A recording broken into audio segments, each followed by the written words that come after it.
Today's 9/11, a day that we'll remember for the rest of our lives. All the people here, we probably all remember what we were doing when this tragic event happened on our soils. And I'd like to spend a moment in silence, remembering and honoring all the people who lost their lives, saving all the people in New York.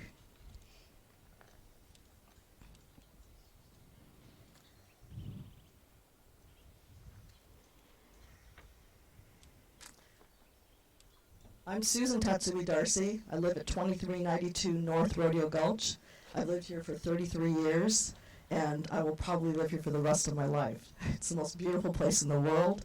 Every time I take a vacation, I'm always really happy to be able to come back here. And I'm here today leading you all in a Firewise movement because I believe that this is the best place on earth to live. And I've received questions from you for the past 2 years, asking me really tough questions that I couldn't answer, and that's why I decided to have an event and have community TV cover it for us so that we can get these answers for everybody and get the answers from the experts. I hope that someday in the future, we're not going to have a date like 9/11 that we all remember, because that's the date that we all lost our homes up here, lost our pets, or lost lives up here. And I'm serious because of climate change. I'm really, really worried. This is the most important thing that I've ever done in my life, to help people understand what we can do to protect ourselves. So I'm hoping that we never have a date like 9/11 for our personal community that we're going to remember as being a tragic date. I think if we put all of our energies together, we can actually mobilize, energize our neighbors, and do something to make North Rodeo Gulch a place that is safe from fires, where we won't lose our homes, we won't lose our fire insurance, and that we can live here forever. We have 14 speakers today. They will all be speaking in 5 to 10 minute slots, so please save your questions. We're going to have a Q&A over here, a line over here, so if you can line up here, socially distanced, 6 feet apart. Everybody needs to wear masks until they speak, and when you speak, you can take your mask off. And we'll line up over here at 12 o'clock at the end of the event and ask questions, and all of the speakers have been asked to stay, so they'll be up here on the stage to answer your questions. Community TV has promised that they will put this up on the air in about a week, and it'll be up for 6 weeks, and we're hoping that it'll be shown anywhere from 20 to 40 times, so this is something that'll be seen by a lot of different people. If you haven't seen our website, we just put a website together. My team just put it together just 2 days ago. I know there have been a lot of kinks in the process. We've had a little problems just getting it together, but it should be up and running today. My IT guy worked on it this morning, and I think everything's ready to go, and we'll talk more about that later. Thank you. Okay, today I'm very excited to invite Manu, our supervisor of 1st District, to share his plans for what he's going to do for our community.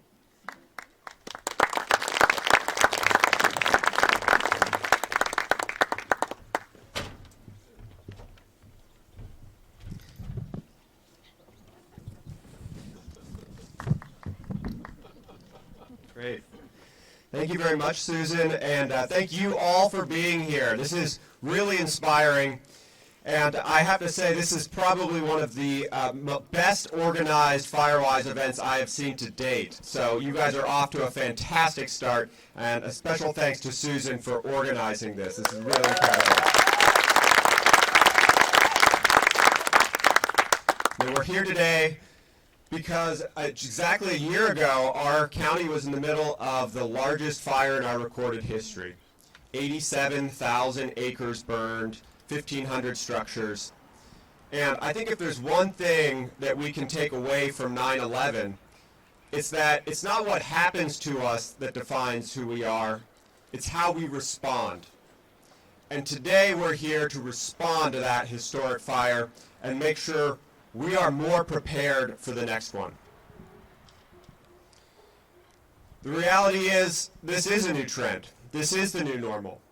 Of course, right now, even the Dixie Fire continues to rage, having burned over 1 million acres. That's 10 times, more than 10 times the size of the fire here, the CZU fire in our county.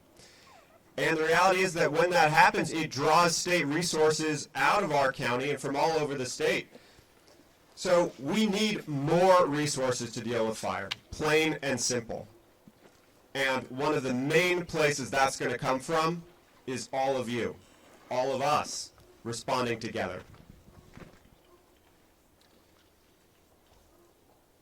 Let me assure you that I'm doing everything I can as your representative in county government to make sure that the county is responding appropriately and alongside all of you. Some of the things we're doing: installing new wildfire alert cameras so that we have an early alert and response system and can identify new fires when they start early.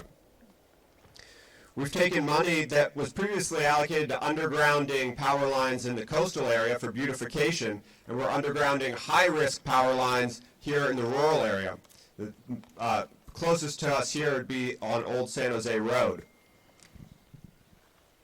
We're working on a shaded fuel break project along Summit Road, phase 1 of which was just completed up there at the intersection of SoCal San Jose and Summit Road. I encourage you all to go take a look at it.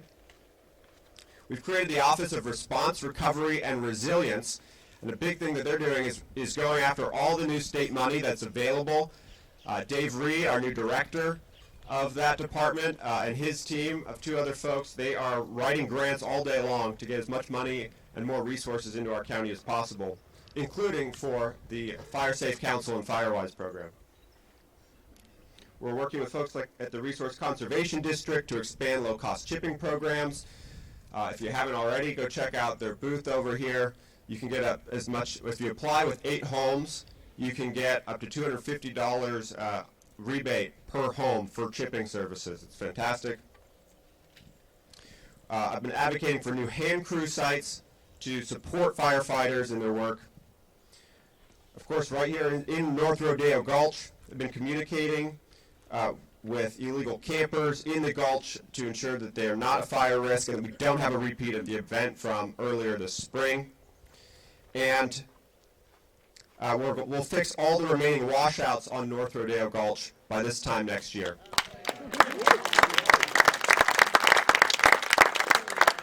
But the most important thing that we've done at the county is fund the Fire Safe Council and the Firewise program. And that's because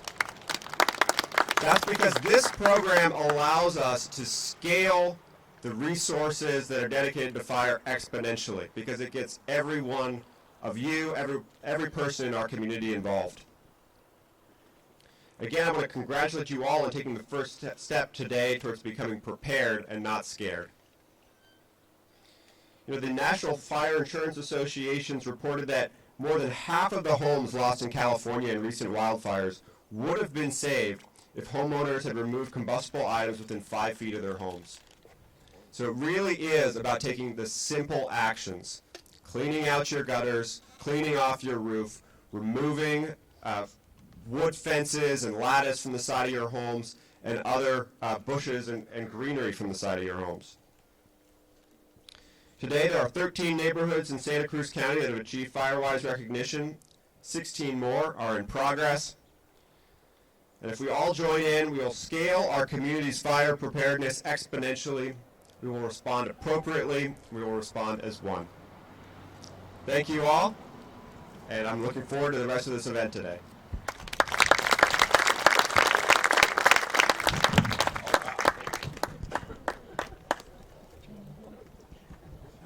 Thank you, Manu. That was great. Very inspiring. I'm talking today as a speaker for the North Rodeo Gulch Firewise community.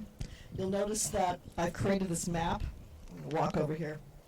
And it's kind of hard to see, but I just found somebody who's willing to help me scan it and figure out how we can work with this. It is a map that I've created with Central Fire 2 years ago, and I pieced it together like a puzzle piece. And if you get a chance, I'd really, really appreciate it if you could come up here and see if you can find your community. I have these great barrel pencils, so we can color in a community if you want to create a new community that is not up there. I have some communities, like the Hidden Valley community, that's way too huge. We're going to have to divide that in half. But for right now, we're going to just create the communities here. I've laid this out, like I see Karen Ow's here. She's in charge of her community. I'm in charge of my community, which is right up this hill. And if you can all find your communities, and we need leaders, we just need one leader to be the head of their community, Each leader of the 15 micro-communities that we set up are going to work with me. Once a month, we're going to get ham and MERS radios so we can communicate, because we all know that when there's a fire or there's an emergency or there's any PG&E problems, when we don't have power, we don't have cell service. I don't have cell service, and if we have to go into town to find out what's going on, imagine what's going to happen when we have 500 people on North Rodeo Gulch trying to get out of here. It's death. Okay, so we need to seriously figure out how to communicate with one another, and we've got the Hammers people here today to talk to us about what that means and to get people set up. But the main thing I'm doing for the North Rodeo Gulch Firewise community, which, by the way, we are not a community yet. I keep saying that, and they keep slapping my hand saying I'm not supposed to say that, but I'm just assuming it because I'm pretty sure we are going to get certified. We need 30% of all of you to fill out the survey that's on our website. We need 30% of you to follow the rules, which is to, and we've got somebody speaking in a few minutes about what it's going to take to become a Firewise community. But we first of all need to become a community. So we need your active participation. I know a lot of people are afraid that their privacy is going to be given up, and it's privacy or life and safety. I mean, seriously, we don't want to have that conversation. I really need people to trust me, trust our community, so that we can get the certification, or it's called recognition. Hopefully we can become certified one day, and it'll help us with our fire insurance and everything else that we're going to be talking about. So the main thing I want you to do is see this map, take a look at that and see where you are on here. Go to our website, which is what is it? It's NRG Firewise.com, and go to our forum. Go to the forum, you need to sign into the forum, then you sign into your micro-community. It's like a two-step process, but please do it. If you have trouble, just let me know, and I'll walk you through the steps that you can find it and get signed up. But we do need all the micro-communities people, the neighborhood people, in their community on the site, and we need a leader for every single community so that I can contact you to let you know what's going on. We're going to be able to communicate through the MERS and the ham radio system to let you know what's happening in case of a fire, in case of an earthquake, or any kind of disaster. We have a 3-year plan that Firewise requires that you put together, and I'm really glad they do that because it made me think, what are we going to do in 3 years? Isn't it obvious? And it isn't obvious. So I sat down with Marco Mack, and he and I came up with this with our steering committee, and it's also on our website under 3-year plan. And I'm going to go over the 5 steps with you right now. So the first thing we need to do for our 3-year plan is establish micro-communities. The next thing Manu just mentioned, we need to clear 5 feet around our houses. And that means clear 5 feet around your houses. I had Tony Aiken come out to my house and with Marco Mack, and they walked around my house and they pointed out 100 things that was wrong with my house. I had wisteria going all around my house. I spent 30 years growing beautiful wisteria all the way up and down my house, wrapping the house. It was gorgeous. And they said, out, trumpet vines, beautiful trumpet vines with gorgeous red flowers that lead right up to my doorstep. And then when Tony told me, he said, let me show you a picture. And he showed me a video right there on his phone. And he showed a picture of a fire going straight up like a wick, right up to the front door. I've got an oak door. Brilliant. So it goes right up the wick. And he says, your house will go up. And he explained all the different things.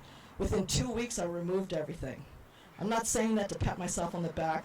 I want to tell you it was the most painful thing I ever did to take out the wisteria. I hand-cut every single thing. But I did clear completely around my property, everything within 5 feet. And that's something that I was able to do by myself. We need to define fire breaks. On this road, we know, first of all, I want to mention, this is a fire-safe zone. Thank you to the Locatelli family for allowing us to use them. Thank you to the Locatelli family for letting us, hosting this for us. They had to do a lot of work to clear this area and clean it up for us so we can have this event today.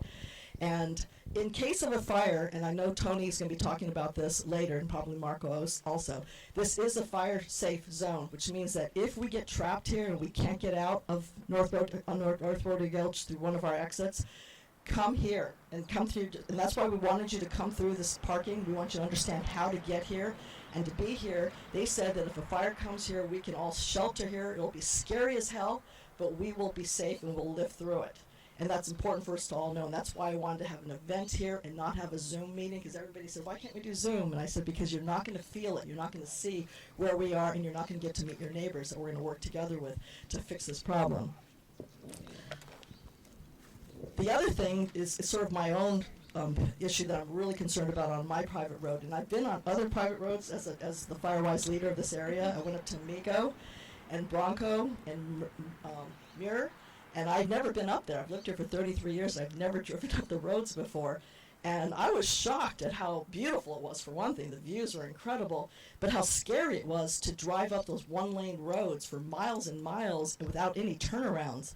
And the one thing that we need to do as a community in each of our private road areas is to clear 10 feet. So if on your road, you need to clear 10 feet on both sides all the way up, or the fire engines are not coming. Okay? They're not coming. And that's a real scary thought, because I live at the top of a hill, which means that they've got to come all the way up my road. And I live on my driveway is like 400 feet long. They're not going to come down my driveway, and I know that. So what do we need to do to protect ourselves? We need to make sure that the fire engines feel comfortable coming up, which leads me to the next thing, address signs. So all of our houses need to have address signs, and Marco, he's telling me my time is up, and Marco is going to show us the address signs. The address signs need to go on your house, on your driveway, and on your the forks in the road for your roads. And he's going to talk about the brown signs that tell you more about fire engines, and fire engines need to know when they come up your road. Tony's going to talk more about evacuation versus shelter in place, and we need to also talk about emergency routes. So there are lots of private roads and access points on North Rodeo Gulch for emergencies that we can actually leave. So if we get stuck here and we actually need to leave here, or you can't come here, there are roads up Hidden Valley. There's an exit off my road here, which is right here, going into the Seventh-day Adventist parking. So there's a lot of different ways to get out of here, and we need to make that a public thing. So that'll be on our website also. I'd like to invite our next speaker, Stephanie Smith. She's a Firewise coach. She just recently got her community recognized, and she's going to tell us a little bit more about the process. Thank you.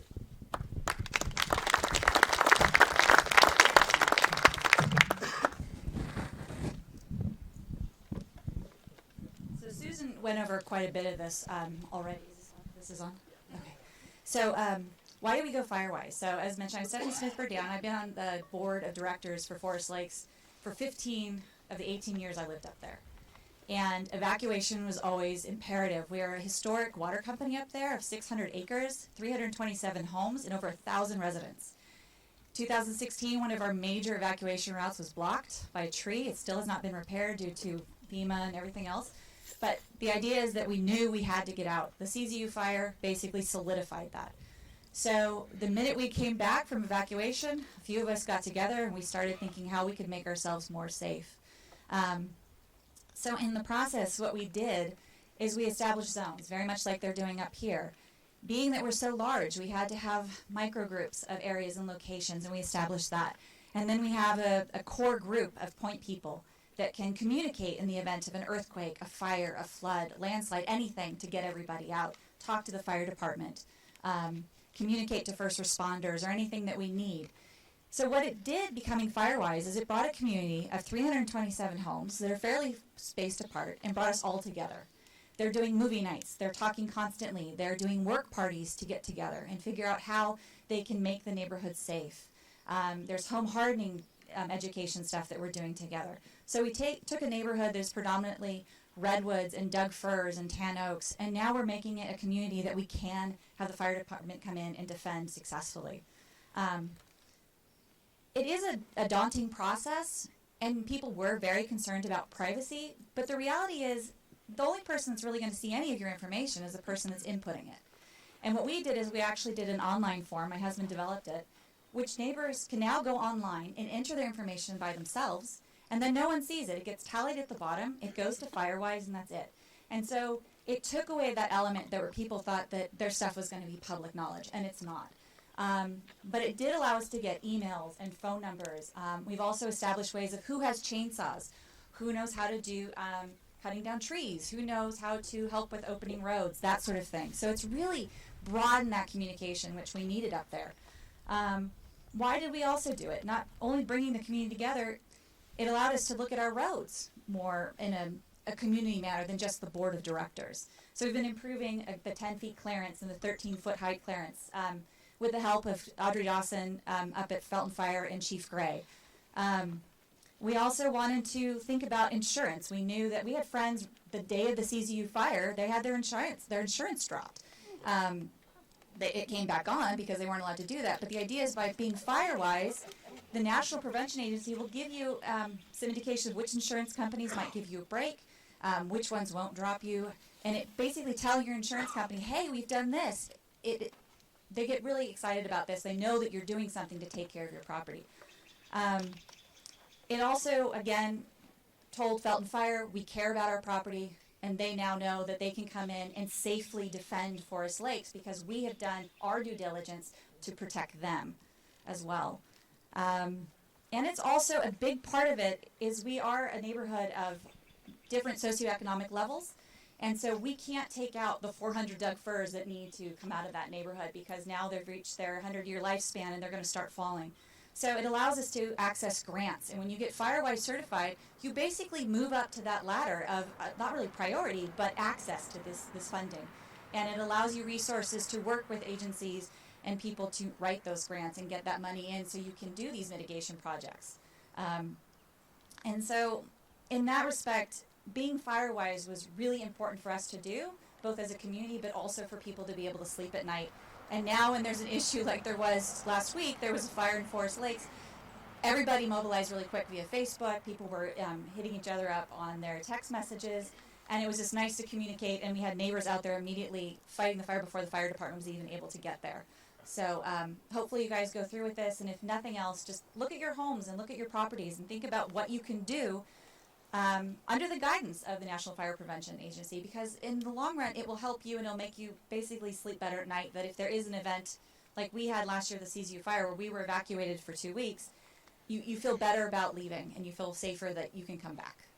So thank you for your time, and thank you, Susan, for the invite.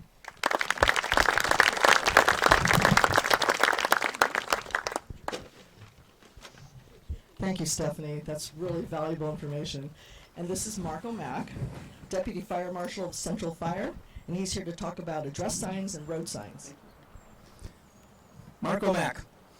I've been in the fire service. My first wildfire season was 1980.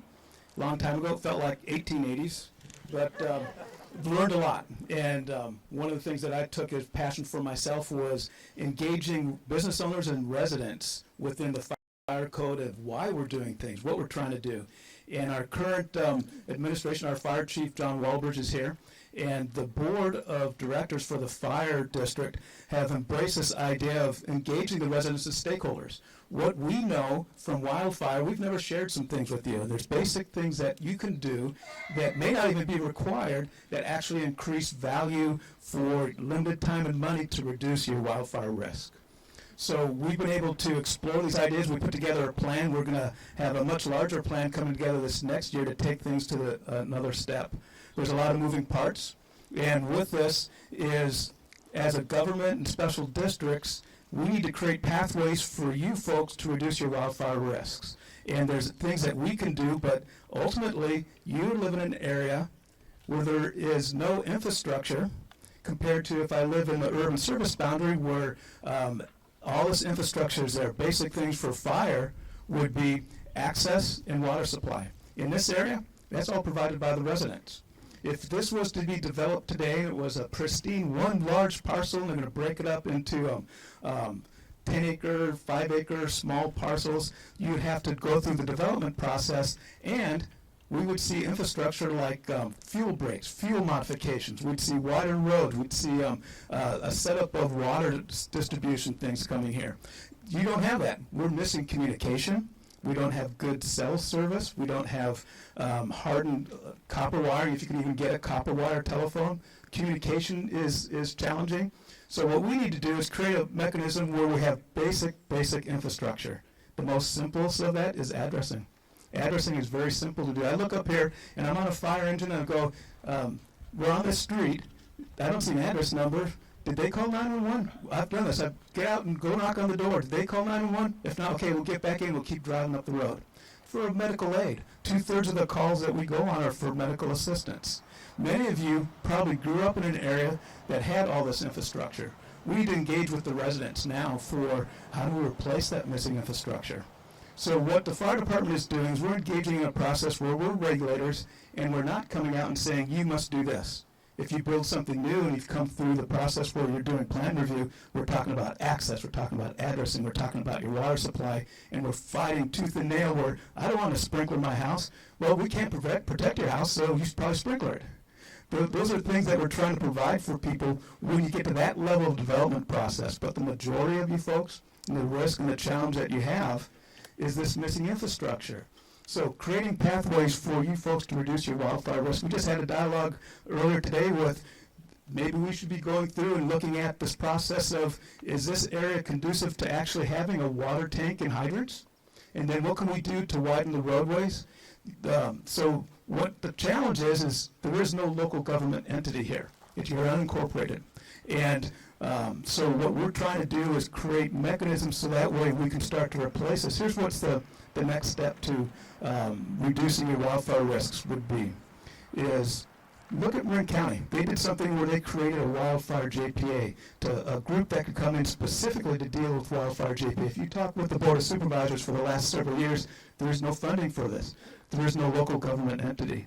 The Board of Forestry, just this last year, the fire service fought back against the Board of Forestry's move that if you don't have a 20-foot wide access road between you and the fire station, that you can't get a building permit, that you wouldn't be able to do a remodel, you wouldn't be able to do any development. They're taking away your value of your property. That's not the right way to do it. We think that the mechanism would be helping you folks establish a local government entity to help work with the residents and actually creating a mechanism to deal with your missing infrastructure.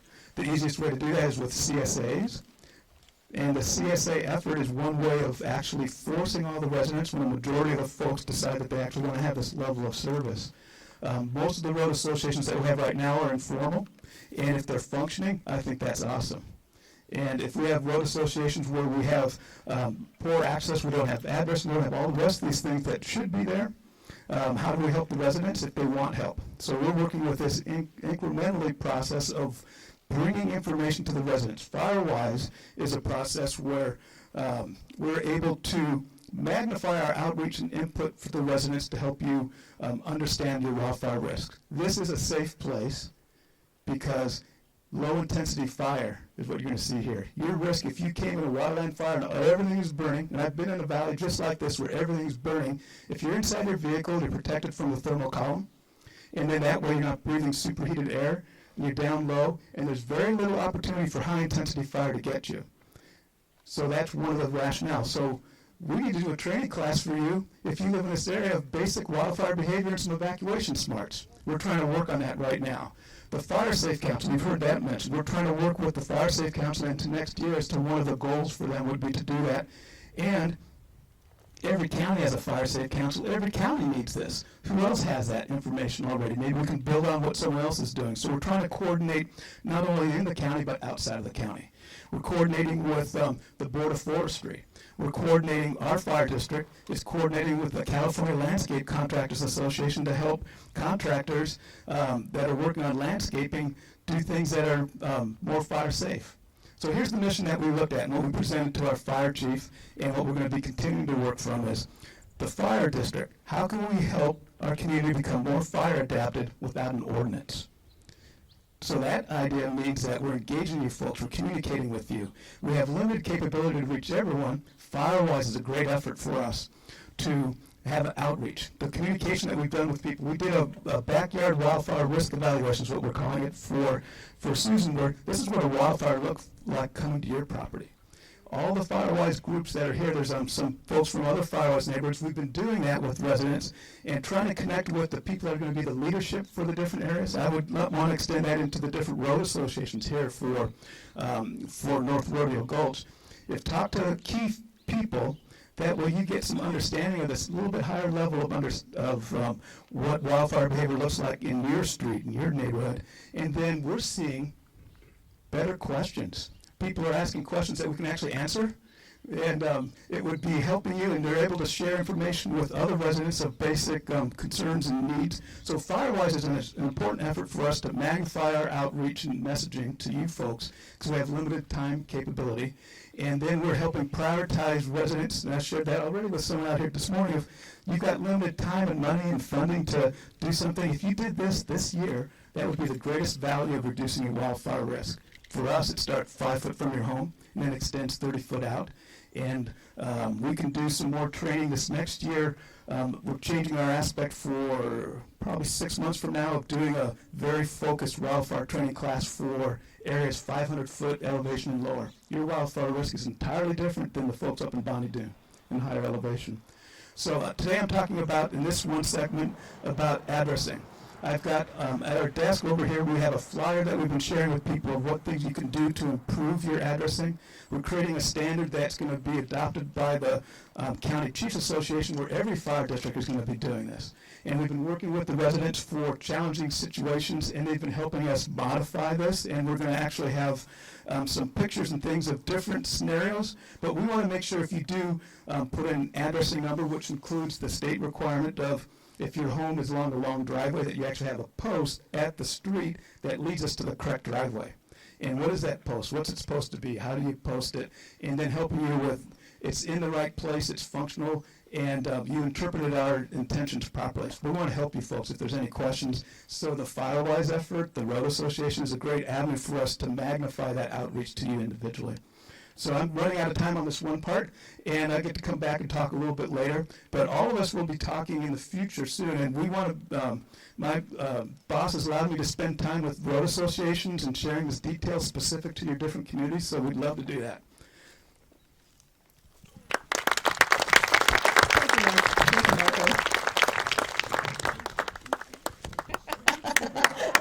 Everybody gets a treat. Next, we have Dawn Mackey from the Bonnie Doon Community Coordinator. She's going to be talking about the ham and MERS radio. It's very, very important. I'm very excited to hear about this. Yeah, I am the community coordinator for the Bonnie Doon Neighborhood Communications effort. And as other people have mentioned, communications is a problem in a rural area. Power goes out all the time. We've learned, unfortunately, that our cell providers aren't required to provide any kind of emergency backup power for their cell towers that's going to last more than a few hours. We're not going to have cell service. As was just mentioned, our landline phones are being phased out. AT&T's decided that their customer base has been so reduced by internet phones and wireless voice and the fire that burned up a lot of their customers. They're not providing any more phones for our area. Bonnie Doon recognized that they have a communication problem. Being a DIY kind of a community, even more so now than before, they all start talking about radios. Well, there are several different kinds of radios. There's an FRS radio, family radio service. That's your basic walkie-talkie. There's something called an MURS radio. That's multi-use radio service radio. There's a GMURS radio, general multi-use radio service. There is a CB radio, citizens band radio. There are ham radios. And the interesting thing about all these different kind of radios is they all work in different frequency bands. So if everybody goes out and gets a radio, most of those people aren't going to be able to talk to each other. I actually had a solution to this, and part of this is because I'm a member of CERT. I was going to tell you a little bit about CERT, but we have Rosemary Anderson here, and she's going to do a great job telling you all about CERT. CERT about 5 years ago decided that it would be really useful for all of the members when they're deployed in the community to be able to talk to each other and to be able to communicate with their team leaders. So they set up a committee. The committee were members of CERT, but they were also members of ARES. This is more alphabet soup. Amateur Radio Emergency Service. These are ham radio operators whose interest is in emergency communication. So we had people on this committee who are very knowledgeable about ham radio, about radio communication.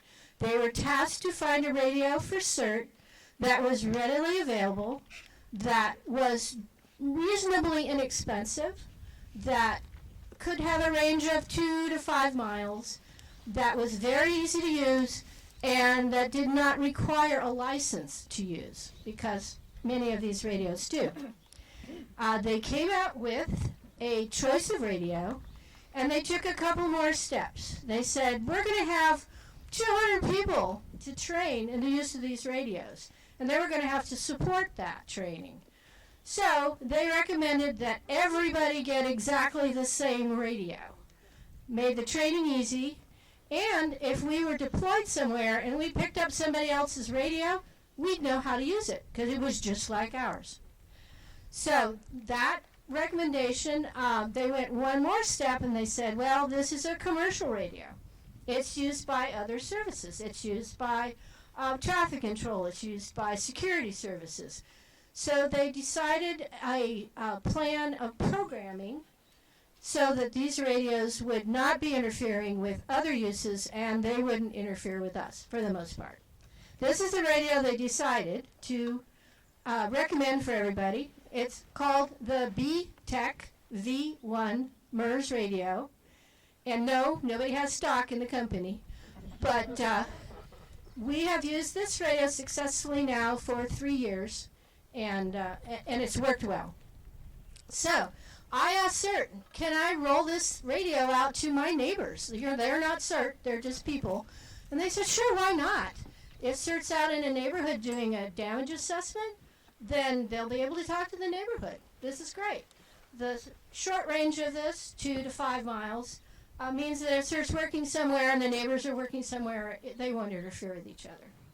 So I went and talked to people. I talked to our organizing neighborhoods. We had 2 that were the CERT map your neighborhoods. We have some Firewise neighborhoods.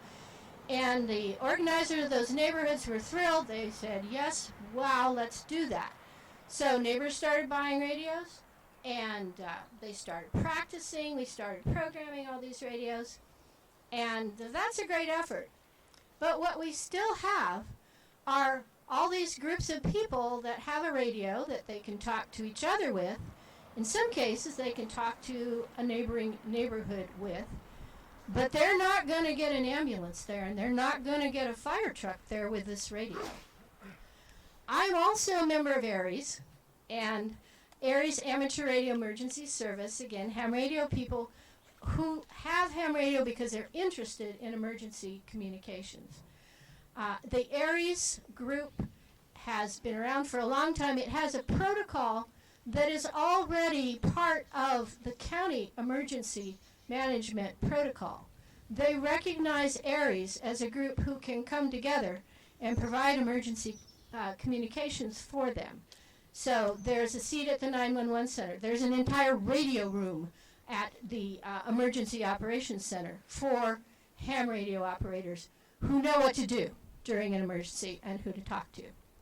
So now we have neighbors talking to their organizer, talking to a ham with MERS radios.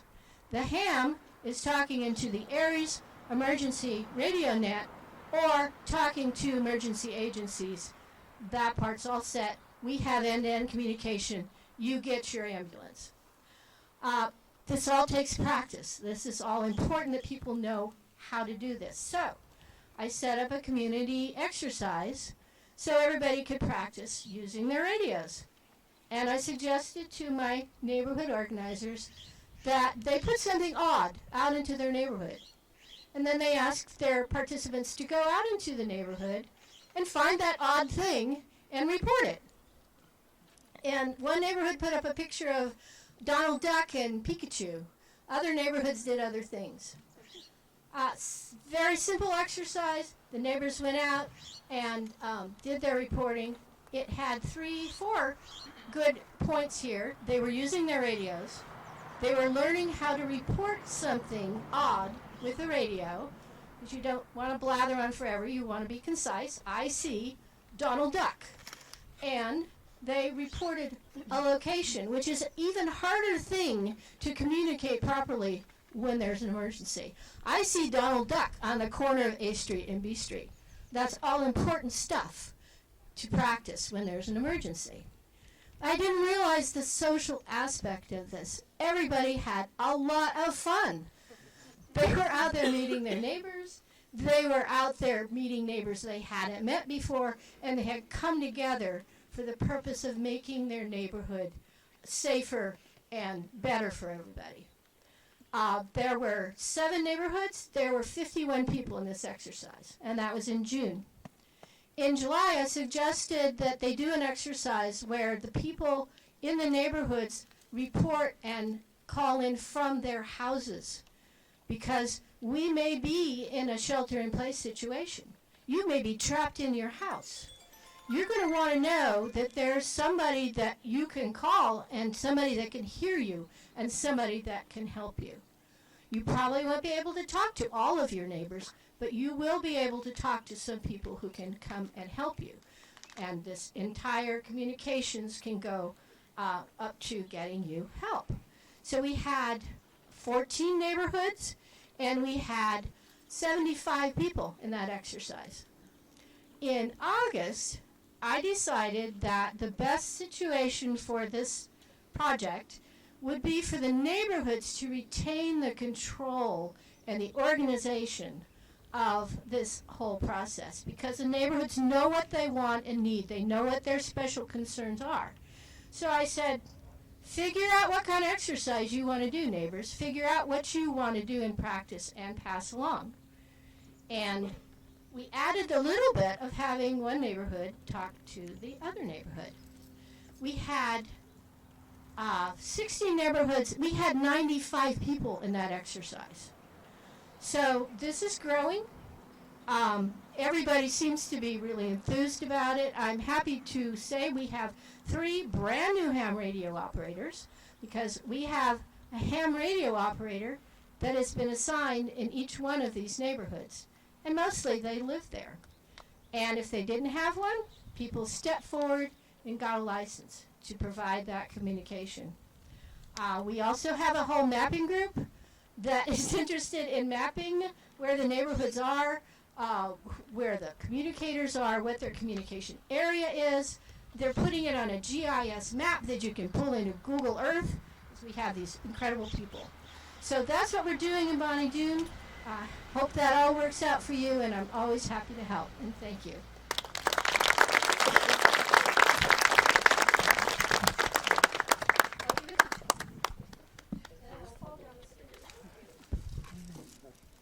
Thank you so much. That was really, really informative. I just got my own ham radio.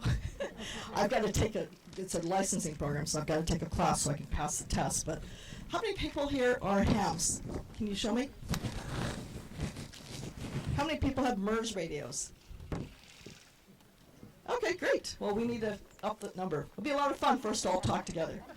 Next, we've got Rosemary Anderson, and she's the Deputy Director of CERT Auxiliary, and she's here to talk to us about what to do during a major disaster. Thank you.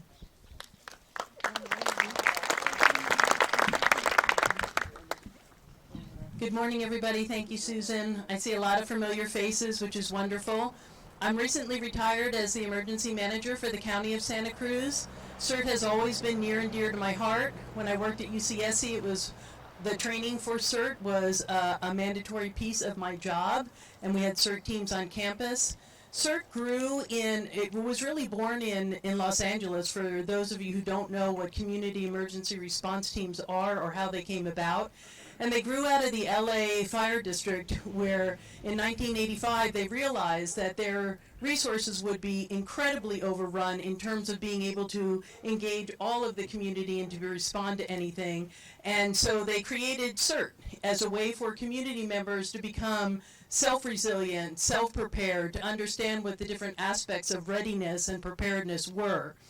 And ironically, that was ahead of the 1987 Whittier Narrows earthquake, which then led to, that 1985 preparation to the earthquake to 1993, where CERT was recognized by FEMA as a viable and credible way of being able to train people across the country in terms of community readiness and preparedness.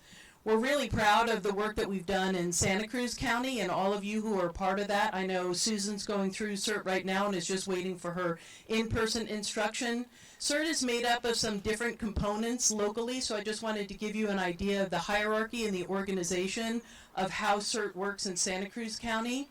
We have the CERT Council, which is made up of fire branch managers from each regional area, including CAL FIRE, the County Services Emergency Manager, the Executive Director of the CERT Auxiliary, which is Mary Edmonds, myself as the Deputy Director, and then some other individuals.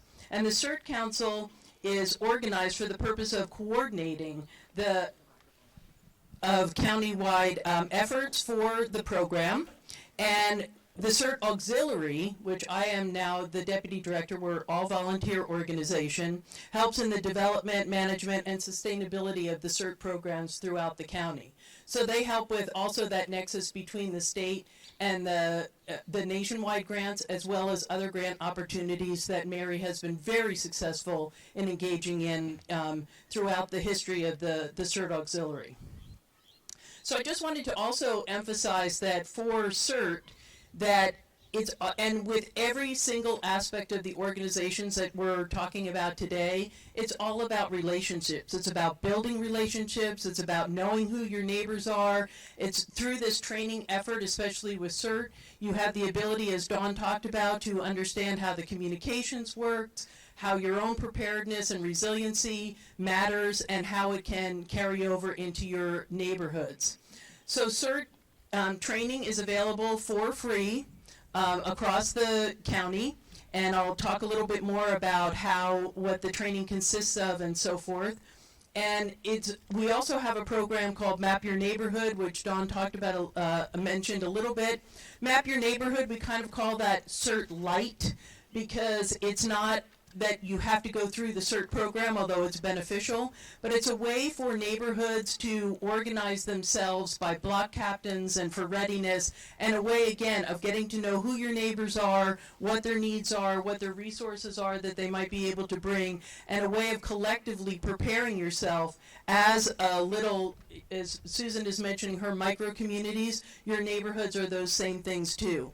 All of this information is on the CERT Auxiliary website, and you can find all kinds of resources. The trainings that we have are free. They're given by very committed volunteers, including the Map Your Neighborhood program. We would give you everything that you needed to create that in your own area. So if you have questions about that, feel free to ask me later. But also that website of the CERT Auxiliary of Santa Cruz County has all kinds of resources on there that I want you to be aware of.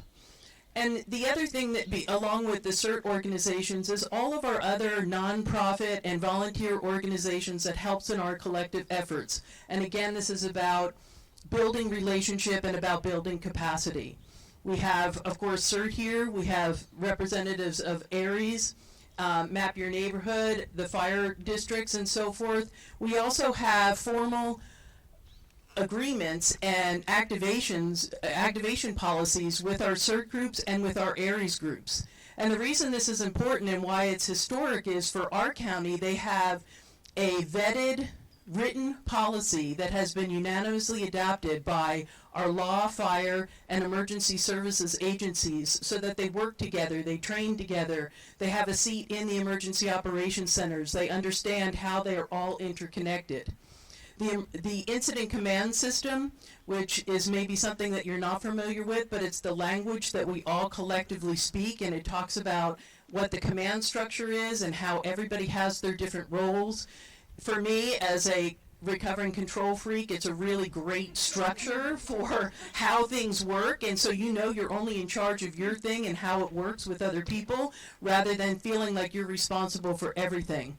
And the incident command system also was born out of the fire service and has now been adapted not only by law enforcement agencies, but by utility companies and many others, because no matter where you go in the country, the incident command system is a language that is universally spoken and it's universally understood. So that's really important.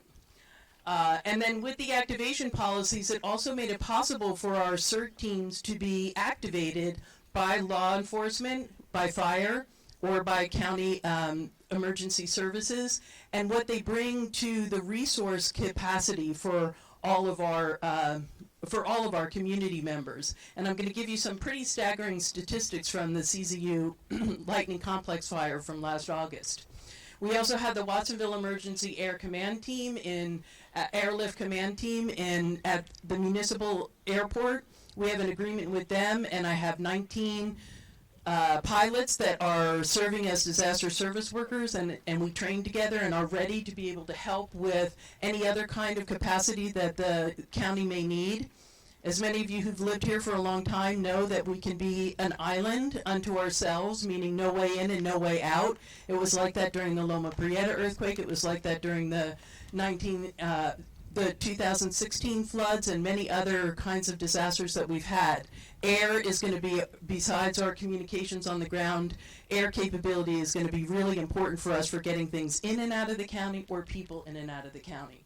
So that's another important relationship. We also have the equine evacuation team that helps also in a formal agreement through the county emergency services and our animal services agencies that helps people with coming up with plans for how they will in their communities deal with animal evacuation and readiness to evacuate animals, whether it's from chickens and goats to lizards, cats and dogs and that sort of a thing. So again, it's all about the relationship and the interrelationship between all of these different agencies. So in the CZU fire, we had, it's a great example, as I said, of how CERT contributes to these things. For the county, these are the number of hours that our CERT volunteers contributed to each of these areas. At the Fairground Shelter, 658 hours. For the Seventh-day Adventist Shelter, we had 184.5 hours. Now remembering, this is the first time we have evacuated 77,000 people in our county to safe shelters. And UCSC also evacuated their entire campus for the first time in its history. The Fire Resource Recovery Center, which was located downtown, that was 723 hours. CAL FIRE branch, they contributed 162 3/4 hours. In Felton at the Emergency Communications Center, which is where CAL FIRE's headquarters is, 20 hours. And in Boulder Creek, 125 hours. That's a total of 1,955 total hours. That was just for the fire incident. That's really remarkable, and I think deserves a round of applause because that is really shows you the growing commitment and the readiness that exists within our county. So that was 128 individual community emergency response team trained people working mostly multiple shifts and locations. It was an incredible effort. So I just wanted to talk a little bit too about what does it take to get certified. So you have to complete the basic classroom. It's about 20 hours and it's usually weekend evenings, and we do offer some weekend classes. I also want you to, again, look at the website. Our printed brochures are out of date because they were printed pre-COVID, so we had to shift to doing Zoom classes and other kinds of things, but you can find all the things on there about that. And CERT, you don't have to be part of a team in order to take CERT or CERT training. It certainly is beneficial, but the real reason that CERT was created was so that individuals understand what their preparedness, responsibilities, and readiness is, and hopefully you're passing that on to other people. So I'll be here at noon to answer any other additional questions, and I just thank you all for being here and your interest in being part of that readiness part of our community. So thank you. Thank you so much. She just mentioned I'm part of the CERT process. I'm going to remove 4 of these chairs because we've got more people than we expected, which is great news. So Rob's going to bring some chairs out for 4 people out there. And while he's doing that, I thought I'd just spend a second to show you that I'm part of the CERT process. I'm in the process of becoming CERT certified. I just received this backpack with all these great tools in there that you can use. They give you all the tools, and they give you incredible instruction and they teach you how to work with the firefighters to understand the chain of command, understand how to handle things. I'm not a person that can handle blood and guts, so it's like I was really nervous about going into this. I know where I can fit in and be productive, but they give you all the tools that you need. There's 3 different processes to become CERT certified. How many people are CERT certified in our area? Okay, great. Great. That's fantastic. We want to get 3 times that. So if more people join CERT, that'd be fantastic. Marco's here again, and he's going to be talking about Code Red. Rick, I wanted to support for the CERT program. I've been involved in training CERT for 25 years, and most of that time down in Orange County. And I'm the CERT liaison for Central Fire District. And one way to characterize CERT, in my mind, is Firewise is pre-fire planning. CERT is kind of an operational mode. It's people that are going to engage when there actually is an emergency and what to do. And there's a crossover there somewhere with pre-fire planning, preparedness, and practicing for things that CERT gets involved in. That's where you kind of see that. But I think there's an application to actually take CERT a bit further, specifically for Firewise, of things that you would do in your neighborhood if you actually did have a wildfire coming through and you had to stay in your neighborhood because you couldn't get out.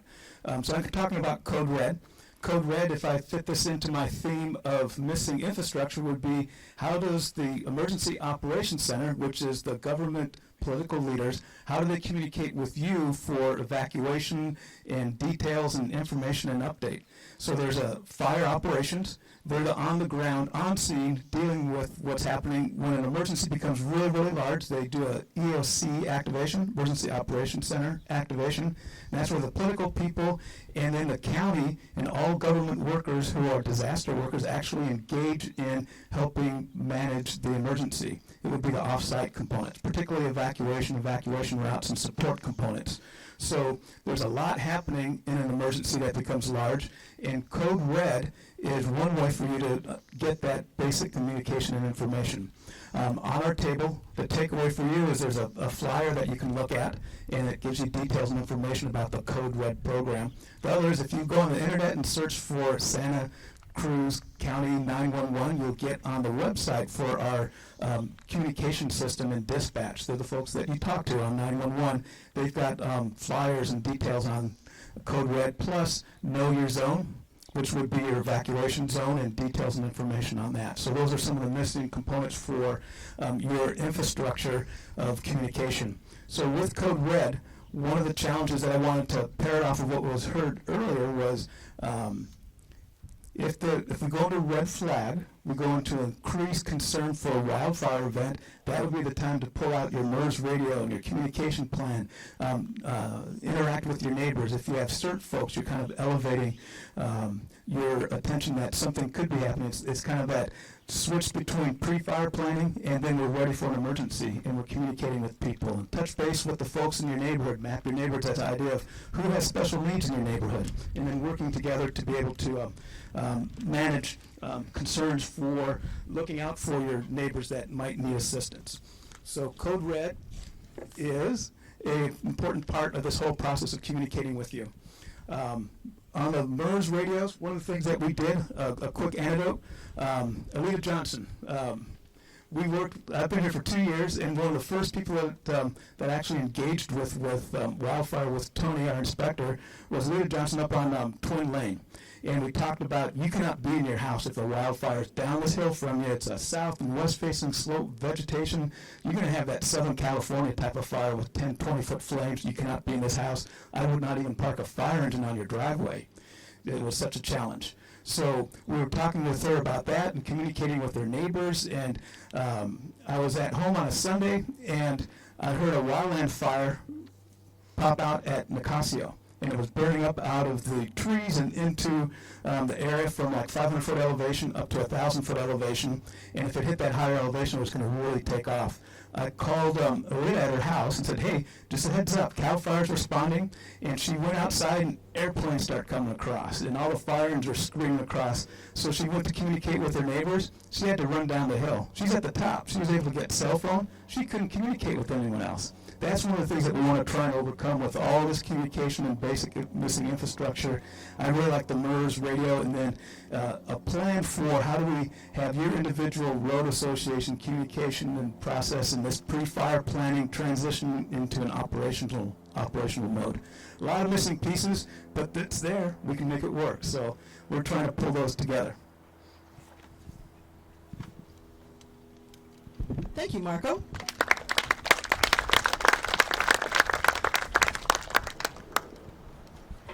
I'm going to talk a little bit about go bags. How many people have a go bag? Yay! Wow, fantastic. I have 2 go bags. I've got one that I stick in my car, and it's actually too heavy for me to bring over here. But anyhow, this is a go bag, and what I want people to understand is the first time I got one, or I created one, it took me 5 years. My daughter's an ER doctor, and she kept saying, Mom, you don't have a go bag? And she kept saying, you don't have a go bag? And I just said, I don't have time to put it together. I got to buy all that stuff. And she said, you don't need to buy anything. So what I did was I went and got a big backpack that I had from one of the camping trips with the kids. It's really heavy. And I went around the house and I got all the things I needed from around the house. So you can actually go in and get your, can openers, whatever you've got, your food, food and water, dog food, emergency radio stuff. You have to buy that. But what I did that was different was I put that together because that sits in my car, and it's in my car always. So if I ever need to evacuate, I know I've got everything that I need and want there, except for the things that I use every day, like my meds and money and things that I would never put in a go bag.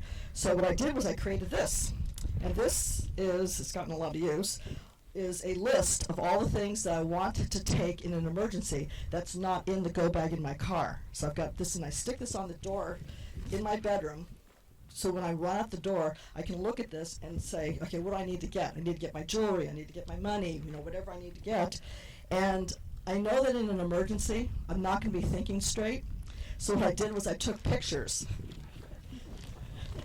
of where all these things are. Like, where, so of course, a burglar just knows now, just go to Susan's back door and you can find all the valuable things like my safe and everything. But whatever.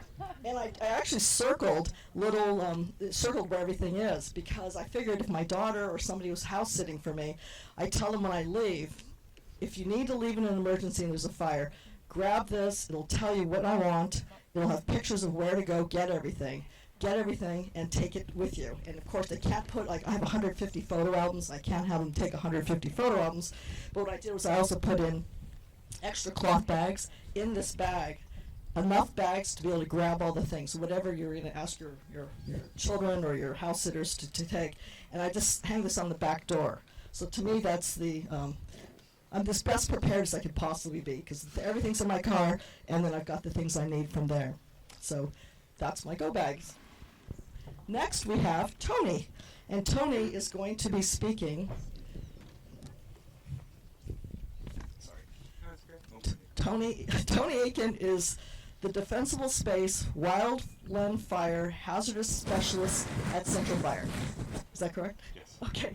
And he's going to be talking about 2 things today. He's going to be talking about home hardening, but more importantly, and Tony, I didn't actually ask you to do this, but I know you're really good at doing this, everybody here is concerned about evacuation versus shelter in place. I've received 100 emails and phone calls from all of you for the past 2 years. It's a question I don't know how to answer, and we really hope you can help us with that today. Good morning. My name is Tony Aiken. I'm retired CAL FIRE, did 33 years in CAL FIRE, and now I work for Central Fire in the summertime, teaching people how to defend their homes. And most of you guys I've already seen. The ones that I haven't seen, see me in the back, get my card, and we'll make an appointment, and we'll do a consultation with your house, and I will teach you how to be defendable. Help your house be defendable. Real quickly, we were talking about the evacuation, like she was saying. Thank the Locatellis for letting this be one of our, I guess you would say, a temporary refuge. As you can see, it is a phenomenal place for a temporary refuge. We have parking. We have not a lot of vegetation that'll burn. Like I said, as Susan said, it'll be scary, but you'll be safe here. For the people up in the Muir Drive area, as you can see, look it up here, you guys. Look at this bowl. Everybody turn around and look at this giant bowl. This is what scares me about Rodeo Gulch. Sorry, everybody that lives up there. But this is what scares me about Rodeo Gulch. Look at that giant bowl right there. There's very little access. There's actually a driveway that goes mid-slope all the way, and there's a house at the bottom of this bowl. And then there's houses ridgeline in the top. All you can see is vegetation and rooftops. That's scary. That's very, very scary. Also, it's a south-facing slope, so in other words, you got aspect, you got other things to deal with. That's the reason why, we talk about trying to get evacuated quickly, trying to get our evacuation routes. what's going to happen if we get a fire in here, the fire commanders are going to see, and then right away we're going to try to figure out what's going on and what we have burning. We have a thing called Zone Haven. Does everybody know about Zone Haven? If you guys on the internet, you'll have Zone Haven. Get on there. I'll let this guy go by real quick.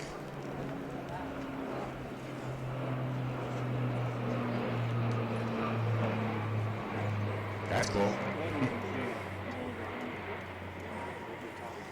Okay, so Zone Haven. Zone Haven's on the internet, and what it is Zone Haven has different areas of evacuation areas. And with Zone Haven, for example, the guys will show up at the bottom of the hill and say, "Oh, we need to evacuate Zone Haven 2," which would be Central 2. And you'll see in your area what you have as far as your zone, and that'll tell you if you need to evacuate. Some of the people that I've told to evacuate, if you guys know who you are, I've said run. Run as fast as you can. We can't live in the Shire anymore. We need to get out. And then there's some of you that I've told, you know what, you've done a killer job. You've done a fantastic job. Your house is defendable. It will defend itself.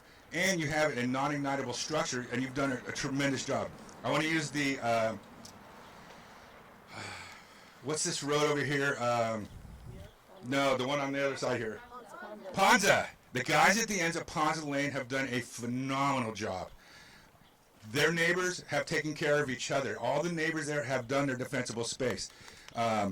If you drive back there, because they have such a bad, nasty road, I've told some of those guys, if they actually get it, if there's a fire out here, to not come out here and make a mess and block the traffic and don't block the road so the fire department can't get in there. And also, as everybody's trying to evacuate, some of those people back there have non-ignitable houses, and they've done a tremendous job of defensible space. And I've told them, if unless it's a giant fire and we're all evacuating, if you're told to shelter in place, that is a fantastic place to shelter in place. They've done a great job in their defensible space. All their neighbors have done great jobs in their defensible space. If your neighbors do a great job with your defensible space, that helps you. Does that make sense? So the more your neighbors do it, the better off you are. You go up Happy Valley. They've done some great jobs up there. The backside, there's going to take some work, but it is what it is. Also, too, going with the signs and stuff with the Firewise, I wanted to thank you guys from about Goat Moth Hill all the way up to Sage Lane. You guys have gotten your addresses out there. I've been noticing. As you guys see me up and down the street all the time. I want to thank you guys. You did a tremendous job there. I see your street signs. You did a great job. We have other areas that we're going to escape, and with the Firewise, we will tell you guys where you can escape to. As she said, Mount Messiah, stuff like that, so scary for those people back there. They're going to have to try to get out the other way. Marco's telling me my time's up. Okay. So when we get done with this, you guys, I want you, the ones that I haven't seen yet, come back, get a hold of me, and we will go over your defensible space, and I will walk you through it. I will teach you how to get it done. And I have stuff back there that will help us with prioritizing, because it does cost money, and can be expensive, but if we prioritize on getting that 5 foot of hardening first, and we start working from the structures out, we'll be doing really good. Like I said, you guys are most everybody here has done a tremendous job getting their work done, getting their defensible space. What we were really trying to do is, all we're doing, you guys, we're separating the fuels. We had to separate the fuels from our house, and there's some other people that have broken their hearts. I'm sorry. I've had willow trees that were planted by grandparents. Sorry. Gotta go. Also, you guys, in the next couple of years, in 2 years, the 5 foot of hardening is going to be law. So just a heads up, this is what we need to get done. And like I said, just come to me. We'll walk through your property, and I'll help you and I'll assist you in getting your defensible space to make your house defendable. Okay? Tony, can you talk a little bit about fire behavior? Because that's one of the questions that people have. They say, well, I've been told that because of the fire behavior, I should do this. If the fire is coming from the south, just if you can. Okay, yeah. For example, we do get a fire. Let's say, thanks to our supervisor, we're getting some of the homeless out of the encampments down here in some of these riparian areas. We've had a really good job too working with the riparian. By the way, thank you. But if we get a fire, say for example, at the bottom of the hill. The fire coming from the bottom of the hill probably is not going to be as extreme because it's closer to the ocean and it gets a lot more fog as it would be heading up towards Goat Moth Hill or Sage Lane or something like that. So if basically, it's hard to explain fire behavior in 5 seconds, but you don't want to be on a south. You don't want to be a south aspect. You don't want a ton of vegetation on that south aspect. Basically, fire goes where water flows, if that makes sense. So if you can see, if the water comes down here, the fire is going to go up that just as fast as the water came down that. So with the lighter fuels leading into the heavier vegetation all the way up to what we call 10,000 hour fuels, our fuels this year, you guys, are extremely, extremely stressed. On a normal year, I wouldn't be super concerned about our brush at this elevation. This year, it's going to burn. Unfortunately, the energy that's going to come out of our brush and our trees is going to be exactly as if it were grass. So, and we're seeing that. For example, with the drought and everything, luckily this is a long ways away from us, but for the first time ever, we've had 2 fires this year burn over the crest of the Sierra, ever. And that was the Dixie Fire and the Calder Fire. We've never had fires burn over the crest of the Sierra. It's hard to get that granite to sustain fire. This year it did. So somehow, we got to figure out what's going on. We need to protect ourselves from what's going to happen here in the future.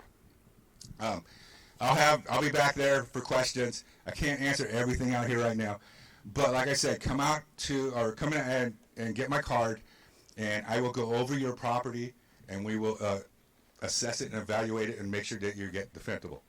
Okay? Thank you. Thank you, Tony.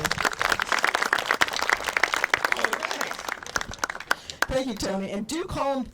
He does come out and he spends a good 20, 30 minutes with you, and he'll walk through your whole property and tell you what you need to do. It was, for me, it was invaluable. I was able to really get a sense for what I needed to do, and it scared the heck out of me. I mean, I literally spent the next 2 weeks doing. I told him, I called him 2 weeks later and said, Tony, everything on your list I've done.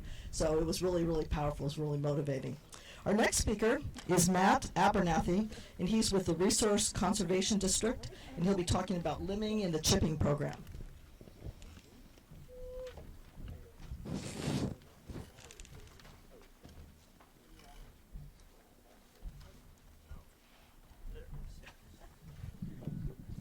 Hello everyone, good morning. Susan said, my name is Matt. I am the Forest Health and Wildfire Resiliency Program Specialist for the Resource Conservation District of Santa Cruz County. I recognize a lot of faces, but I acknowledge that a lot of you probably don't know about the RCD. So I'd like to take a few moments to talk about what the RCD is as an agency and explain, our part in this bigger puzzle. So the RCD, we've actually been in this county since 1941 with this specific dedicated mission to help people, help the land. Our role is to provide technical assistance, education, outreach. We have incentive programs as well as manage large projects with a goal of identifying multiple resources that we can benefit with one project. As the name implies, resource conservation, we look at the grand scheme of things. We are in general looking at it from an ecological viewpoint, and my job specifically within the Forest Health and Wildfire Resiliency Program is finding ways and establishing treatments to improve the greater health of the Santa Cruz Mountains, and in turn reduce our fire risk, as that is the main concern that we are currently in. Make sure I'm talking all my points. Let's see. And so, let's see. The other things, the key pieces of the Forest Health and Wildfire Resiliency Program, besides having a really long name, is encouraging landowners to actively manage their properties. One of the ways that we do this is large project management. We identify and go after specific grants that we can use to tackle high priority projects. The Summit Road project was identified already today, and that's some. We actually just received the next wave of funding that we will continue our efforts there. We have I think we have 3 new grants on top of 2 previous grants. And just for some numbers to throw out there, we're looking at treating 700 acres within the next 3 years. That would be in addition to our mission of helping 1,200 individuals with chipping defensible space. So, we're looking at around 2,000 acres within the next few years. But as we heard, the CZU fire burned 87,000 acres. So how are we going to close this gap? And the biggest piece there is our chipping program, and there are numerous programs like this in our county. We have Bonnie Doon Fire Safe Council, South Skyline Fire Safe Council that each have their own, in addition to ours. So I'd like to take a few minutes to talk about our chipping program. We are now offering 2 seasons. We finished our spring chipping a few months ago. That was a opportunity for individuals to apply to chip up to 960 cubic feet of fuel within the defensible space area around your home. What that looked like was you applied and we sent out a tree service to come out and chip that material. A big question that I often get is, why do we chip that material? Why, are there other ways to dispose of this material? Absolutely, there are other ways, but the most effective that we have found on a greater scale is removing this ladder fuel that creates these, that takes these low severity fires and brings them into the canopy. That creates more severe conditions. So by reducing those fuels and at least getting to the ground, we can change the fire behavior to something more manageable for our fire professionals to come out and fight it, as well as make it more predictable. And other reasons are our chipping actually creates, we can create a layer of mulch that retains moisture and is actually benefiting the soil. Now getting into this fall chipping season, we have just opened for 2021. This will be a reimbursement based program where you can have 8 neighbors come together and you will apply for a flat rate of $250 per household. For more information, you can come see me at my table. I have 1 minute left. I'll try to get to the limbing question that was brought up to me. A big question is, why do we limb up trees? And that is to break up that ladder fuel. It can be a little confusing on how you do these things, and if you do it incorrectly, you can actually create a lot of maintenance that you have to keep coming back to the same tree over and over again. We are actually about to make our new website live, and I'll be providing information specifically on how to limb up trees and how to properly prune, so you can minimize your maintenance as well as getting the benefits of a healthier tree, healthier habitat, as well as reducing your fire risk. So please come to my table, and I can tell you about our new website and about our chipping program. Thank you. Thanks, Matt. Last year we actually served, I think, 5 or 6 families on the North Rodeo Gulch area where we all got free chipping. So the RCD last year, we were the first community in all of Santa Cruz County to get the free chipping service, and it was amazing. It was incredible. I had piles this high all the way down my 300-foot driveway, and they came up and chipped it all in a day, like 4 or 5 hours, and chipped it and just put it all over the property, and it was amazing. So this year, what they're doing, he mentioned, is instead of doing the chipping where they have to organize it all, they want people to work in groups, and that's where the Firewise community is amazing, because what we need to do is organize this. So I would be happy to do this on our website. I'll create a program or a page in there for people to sign up, and what you would need to do is you would need to chip all of your, limb up your trees and get them all prepared for chipping, and we've already got that on our website right now showing you how to lay out the limbs. And I will set up a chipping program, a company to come over and actually chip all the wood.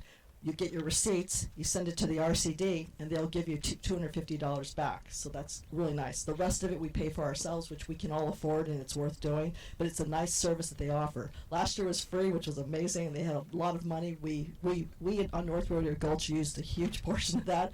This year, because I think we overdid it last year, they're now just giving $250, which is still a lot of money. So just saying. Okay.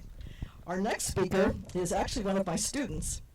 His name is Inoshanan, and he has a project called Replace Vinyl, Save Your Home. And he's going to come up now, and he's coming with another student, and he's going to explain what this is.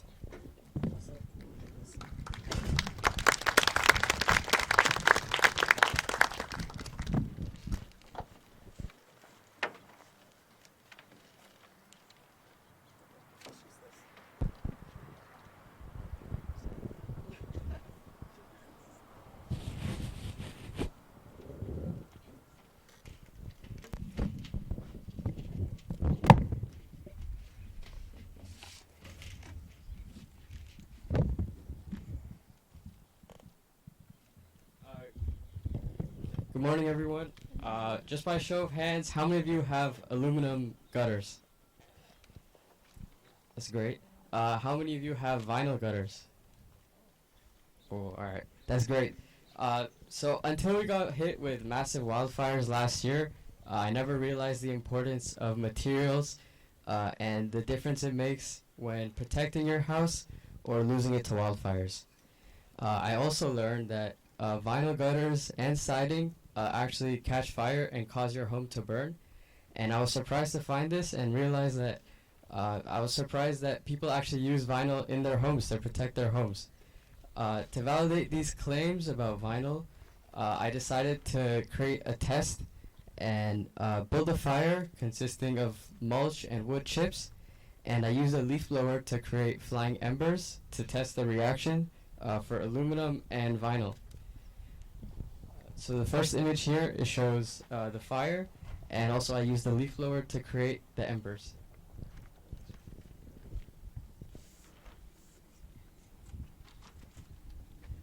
The air from the leaf blower also resembled the high-speed winds that occur during wildfires, and after about 50 seconds or so, the embers collected in both of the gutters. However, on the vinyl one, the gutter melted. You can see the end result over there. Thank you. The vinyl gutters melted and the flap folded down. However, the aluminum is still holding sturdy.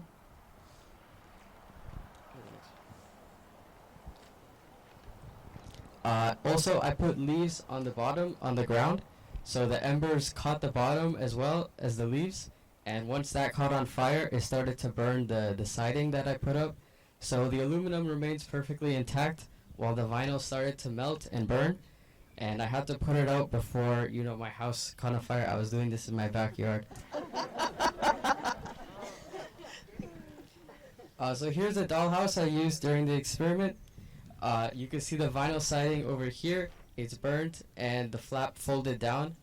You can also see at the bottom that it also burnt down on the bottom. And the aluminum still stays perfectly intact. So vinyl is mostly made of, or it's one of the one of the materials used to create vinyl are petroleum, natural gas, and coal. So it's not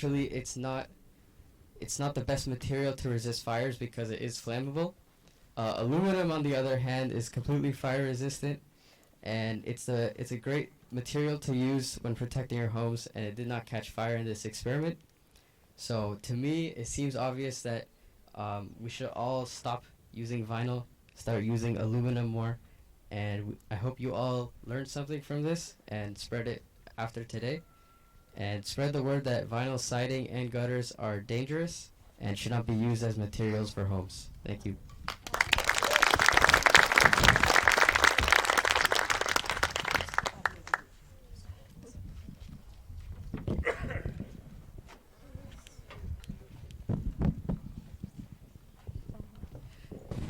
Thank you, Anush.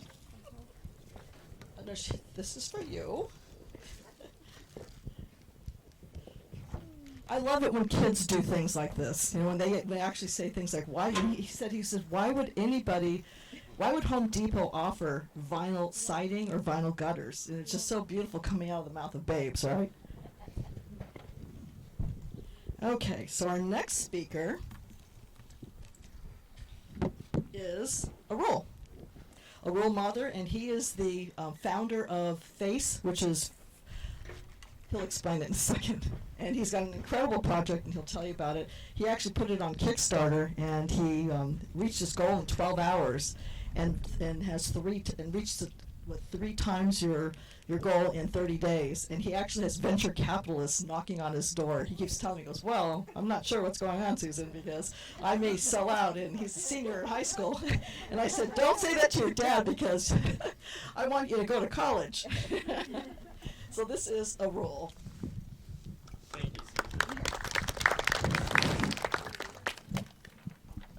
Don't worry, guys. I may have sold out a month ago, but I'm sure there's plenty left for all of you. So, Yeah, I was just up here holding up pictures, now so kindly holding up the pictures for me. But over the past couple of speeches, presentations, we've heard about a lot of good fire prevention devices. But the unfortunate reality is, regardless of whatever fire prevention solution you use, you're always going to be faced with one of two decisions. Do I evacuate my home, or do I shelter in place? And regardless of your situation, regardless of how fortified your house is, you're going to have to pick one of them. And by choosing one, it means that you can't be actively fighting fires and protecting your property. Now, that may have some of you thinking, well, if I'm either in a different town over, or I'm in my bathtub huddled up waiting for the fire to go over, how am I going to make sure that my house doesn't burn down in the process? And that's the thought that led me to develop my invention, FACE, which stands for Fire Activated Canister Extinguisher. And the way FACE works is pretty simple. What I've essentially done is just taken a commercial sprinkler head that you'd find right out of the ceiling of your office building and made it portable. And what that does is, whenever a fire actually ignites underneath the device, it will put it out completely automatically. And that means that if you mount the device, say, all around your house, I know that a lot of us here don't have fences, but if you mount it up right next to your house, say if you have a shed, something like that red one, you could mount devices every 10 to 12 feet around that property, and it would actually prevent the fire from igniting the wood behind it, and it would actually create a fire suppression boundary. But even if you don't want to place these devices every 10 to 12 feet, you could just get a couple of devices and place them in strategic fire-prone areas around your home.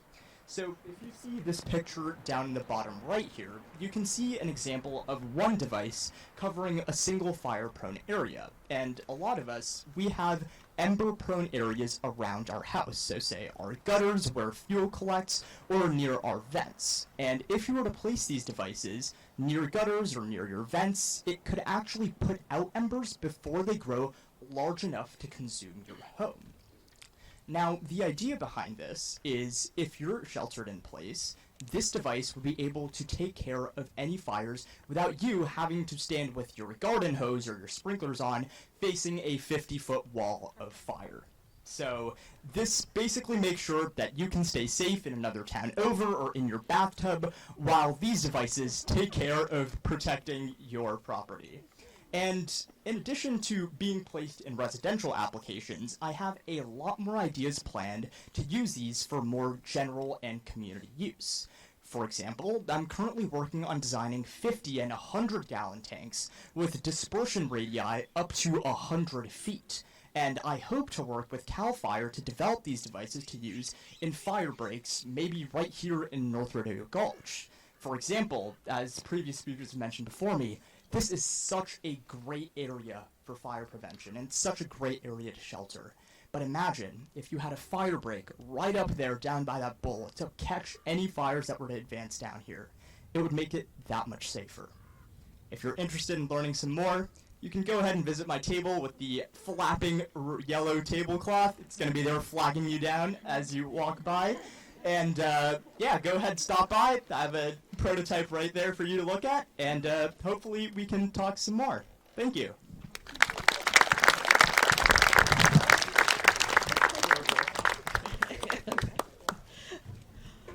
I'm so proud of Will. I've worked with him for 4 years on his project, and he actually did a TED Talk about 2 or 3 years ago, and he has stayed with this project for 4 years during all the fires, and the fire actually got really close. He doesn't live in this area. He actually lives up near Berkeley, so he was really close to the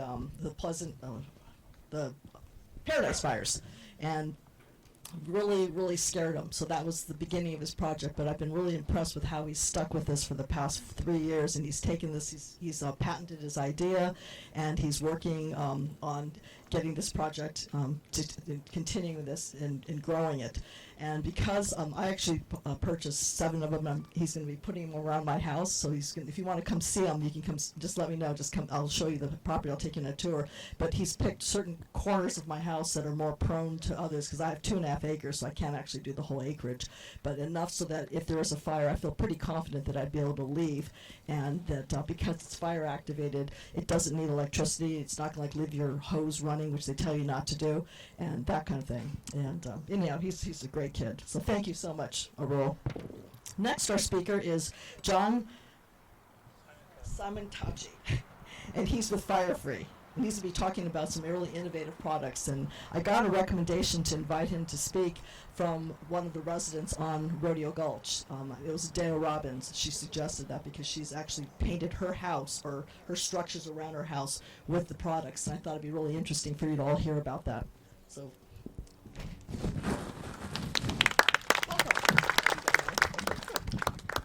Yeah, my name's John Simontachi. I'm the CEO, founder of Fire Free Coatings. We've actually been in the fire coating development, testing, and fire safety business for about 28 years.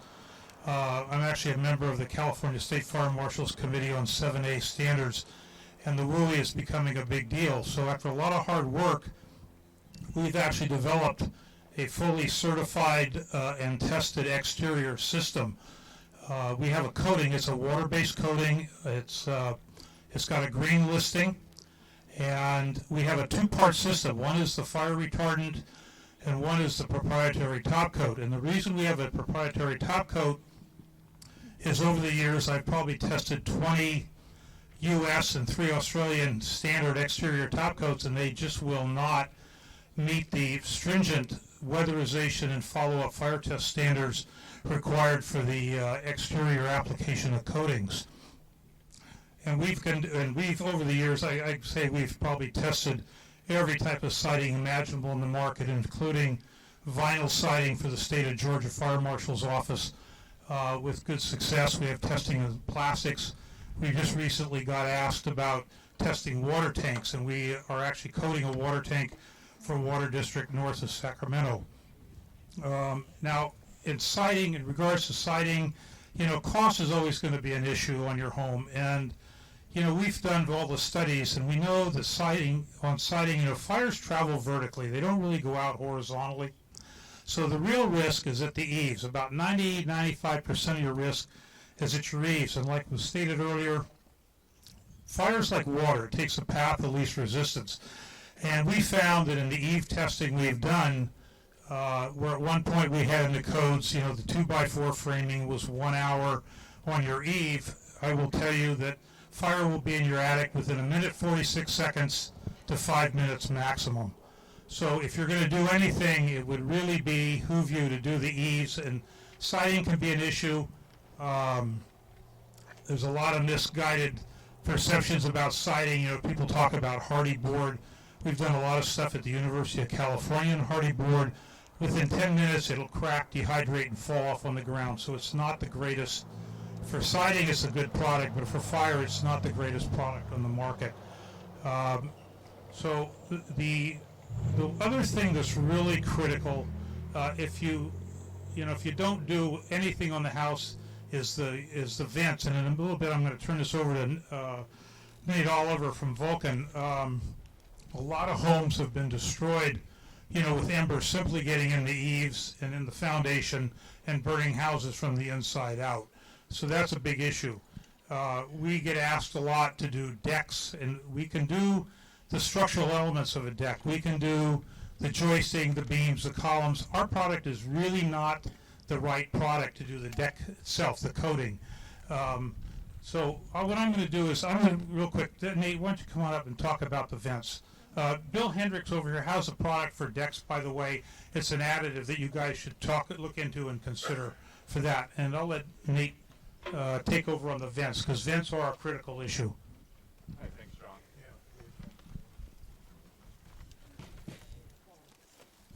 Hey, folks. I'm really excited and glad to see this community responding like this. Education is our #1 goal. My name is Nate Oliver. I'm the Marketing and Technical Director for Vulcan Vents. New Cal Metals manufactures these vents, and 12 years ago, I believe it was, the owners of New Cal Metals teamed up with Fire Free Coatings, realized the genius in their coating, and before I talk specifically about the vents, I want to talk to you guys about hibachi barbecues. They are built usually with a metal bowl, a metal structure, a metal shell that's very fire resistant. It's metal. We build our homes with fire resistant materials. The walls, cement, stucco, tile roofs, even metal buildings. It's estimated that 90% of structure loss, give or take, it's a close estimate provided by Steve Quarles from the IBHS. 90% of structure loss has to do with flying embers that are generated from fire that fly all over the place and get sucked into the home. Homes ventilate like a barbecue. They have little holes in the bottom and little holes in the top, built with a fire-resistive shell or exterior. So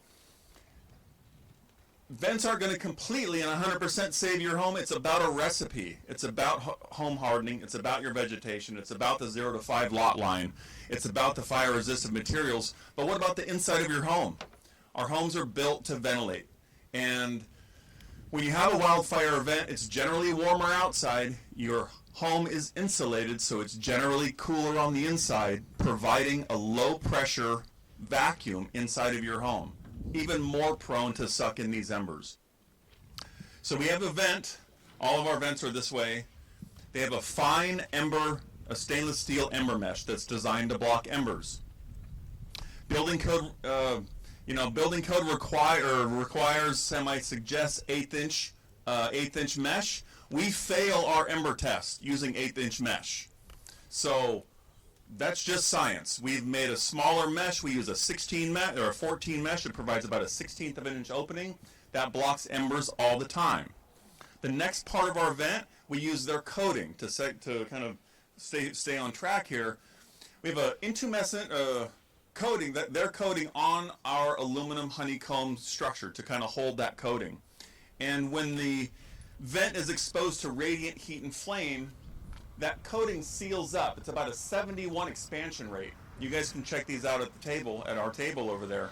It'll seal up that vent opening. Fire needs 3 things to live. It needs oxygen, it needs fuel, and it needs heat.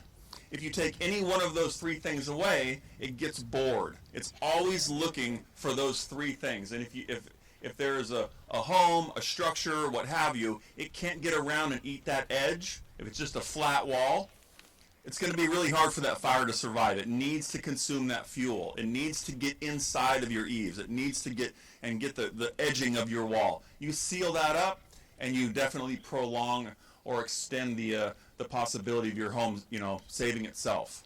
So that's a little bit about our vents. If you want to talk more, I'll be at my table. I love to talk about fire science and vents, and thanks for having us. Thank you.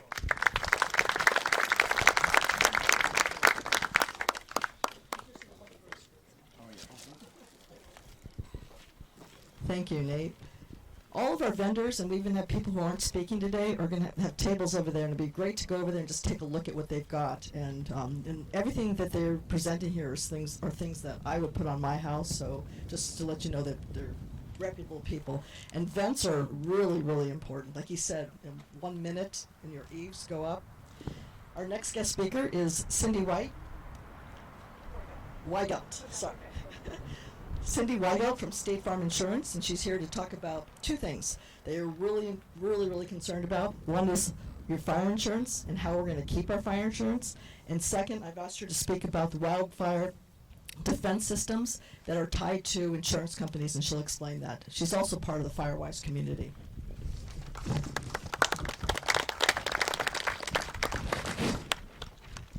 Good afternoon. First, I want to confess that I have not done a TED Talk.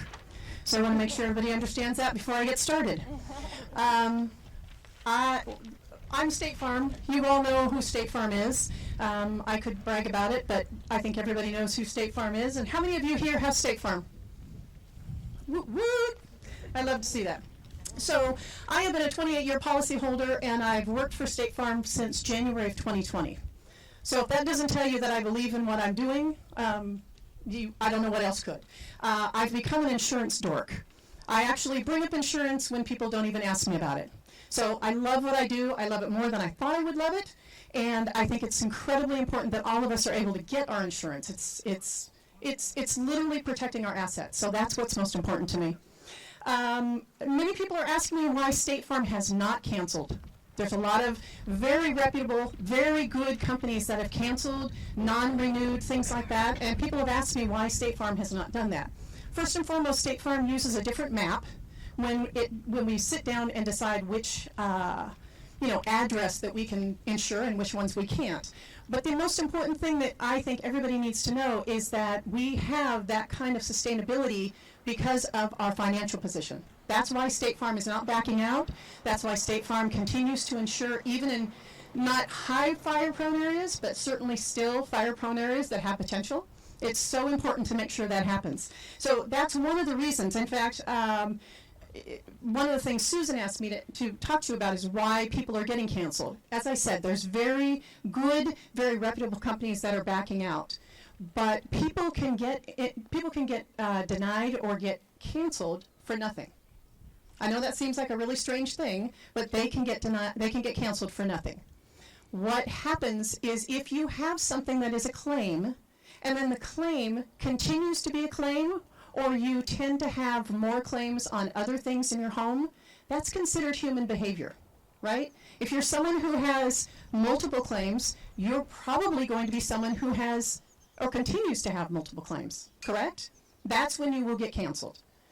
It doesn't take anything. I'm not saying that the claims are what does it. It is the continual claims that do it. Does that make sense?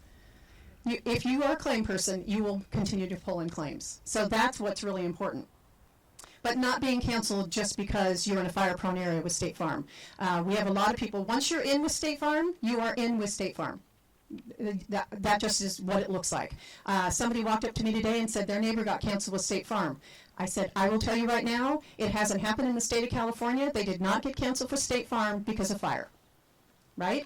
As I just explained, it could be another reason, but it's not because of fire. That's not what State Farm does. You can have a $300,000, $3 million claim with us, and guess what? We're going to make sure we cover that because of our financial stability. So, most important. One of the things that we did in April of this year, actually April 1st, is wildfire defense systems. Has anybody heard of that? Any of you State Farm people read about it? Thanks. It's pretty important. I live in Paradise Park. I'm fourth generation in my little house. I'm a CERT person. Fourth generation means that if my house burns down, more than likely I'm not going to rebuild it because it won't be my family home anymore, right? But I want to protect it the best way I can. And one of the things that State Farm has done is partner with Wildfire Defense Systems. This company is literally only here to serve insurance companies. That's all they're here for. They're in Montana 365 days a year. They're here to actually serve insurance companies. What will happen is that if there is a fire, they will get in touch with incident command of that fire or multiple incident commands. They will go into, obviously on the other side of the firefighters, but they will go in to mitigate whatever they can for your home. So what that means is if any of you have a wine barrel near your home that has some kindling in it, I mean, it's not too unreasonable to think that. They're going to pull anything flammable away from your house. They're going to put sprinklers on your roof. They're going to cut down trees if they are touching your roof. Again, if you do not have that defensible zone, they're going to do their best to do that. Then, as a last-minute resort, they are actually going to coat your house in a flame retardant gel. Yeah, believe it or not, that's what they're going to. That's what they've been hired to do. So I want to make sure I've got they'll close your doors and windows. I mean, if you happen to evacuate and your doors and windows are open, they're going to take care of that for you. But it's really important that you know that this is really to mitigate claims. I'm sure all of you can understand that if they have to rebuild a home versus hire somebody to go protect your home, it's probably more cost effective, right? So that's what State Farm is doing, and that's what's really important. The fire blocking, it's called a fire blocking gel barrier. Fire blocking gel is non-toxic, fire preventing, and heat absorbing Class A fire retardant gel that wildfire defense systems may use to protect your home and property. it's 90% water-based. So one of the things they will do is actually come back and clean it off. For you moms, just thought you'd appreciate that. They will actually come back and clean that off. It's 90% water, so really all they're going to do is pretty much hose down your house for you. I mean, if you want to do it, you can, but they are willing to come back and do that. If I have to wash my windows, because of course there's going to be some kind of film left on the windows, right? If I have to wash my windows to save my house, that is not going to be an inconvenience for me. Okay, so one last thing I wanted to talk to you about is I like Susan's personal tip about the list of things that she needs and the pictures. We've done the same thing at my house. I'm a third-time evacuee. I don't know if you get a tattoo at that point, but I'm a third-time evacuee. So my husband and I have taken and made a list of all of our most precious things, literally things that cannot be replaced. You can replace your insurance policy, your marriage certificate, your birth certificate, your social security card. All of that literally can be replaced. It's not worth your life, right? We literally put a list and taped it. You know I guess it's a drawing board that you pull out of like a settee or a desk? We've taped it on that desk and put where the location is in the house. So that if he's home, he knows what to get. If I'm home, I know what to get. It just makes all the difference. You think about all the things you left. We have a 120-bottle wine cellar, and we couldn't take any of it with us. That was hard. That was hard. Your wisteria going was hard. Let me tell you, that wine cellar, leaving that behind, let me explain hard to you. So I wanted to tell you also a couple of true stories from our office. By the way, I'm with Chris Buich. I'm one of the agents in Chris Buich's office. We're the one that's next to the crow's nest. So it's nice for our policyholders to come in and do their policy review and then go over to have lunch at the crow's nest or dip their toes in the sand. One of the things that we had a lot with CZU, it was my first disaster. One of the first things is, as soon as people started to get evacuated, they called us and wanted to raise their dwelling coverage. Okay, it's not going to happen, okay? That's something you have to think about ahead of time. Oh, and by the way, you can't, if you do it in time and call us and there's not a moratorium, you can't raise it, then lower it, then raise it the next fire, then lower it, then raise it the next. That's not how things work. So I wanted to let you know, you have to kind of have that conversation, which rolls into doing your policy reviews. Whether you're with State Farm or anyone else, please go in and do your policy reviews. And I'm going to tell you why. We had a gentleman, March 2020, comes in. This gentleman has a 2-story house, 4 rentals, 2 cars. Had the policy review with him. He was not properly insured. We said to him, you are low with regards to replacement cost, right? He said, nah, I don't feel like doing it.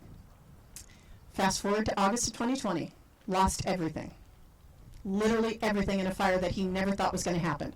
So when your insurance agent, I don't care who they are, when your insurance agent tells you, let's come in for a policy review so you can remember your deductibles, you can make sure your dwelling coverage is at the right place, please go do it. And if you choose not to do it, that's okay. But I want you to know that if they offer that, you should take advantage of it.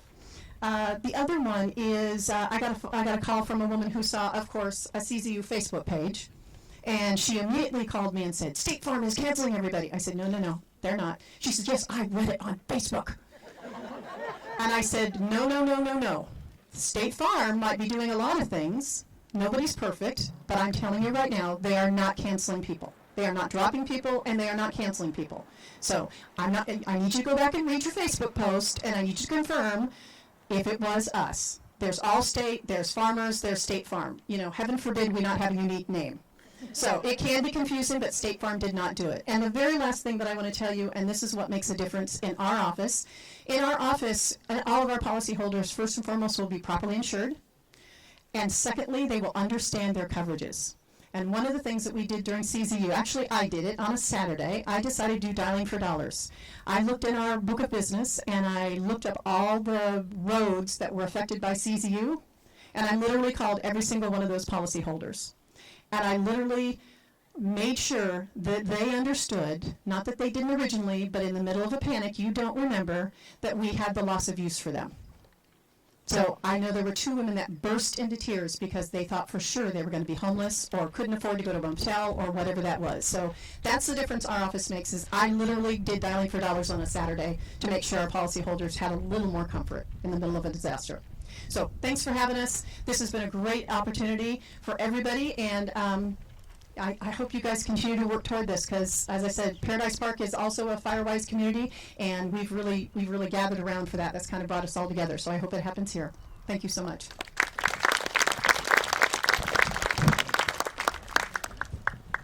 Thank you, Cindy. And her office is really great. I've actually talked to the Chris Buich, and he explained all kinds of insurance policies to me. Just took 20, 30 minutes to explain, how it all works, and it was very, very helpful. Do you feel energized?